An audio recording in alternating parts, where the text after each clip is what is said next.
Do not force my hand into it. Ipit-ipitin niyo ako ng kaso.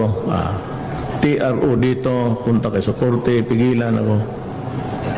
Mangyari talaga ang hindi ninyo gusto. Sabihin ko sa inyo, ayaw ko, pero pag pinilit ninyo ako, one night, hulihin ko silang lahat. Ipapile ko to. Economic sabotage, and I will arrest them. Sign it.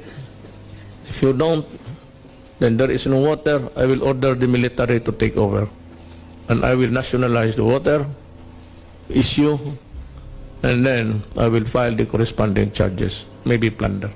Hindi na raw hahabulin ng Manila Water at ng Maynilad sa gobyerno ang bilyon-bilyong pisong danyos na ini-award sa kanila ng Permanent Court of Arbitration sa Singapore. Para yan sa hindi na ipatupad na taas singil sa mga nakalipas na taon. Hindi na rin daw itutuloy ang nakaambang water rate hike sa Enero.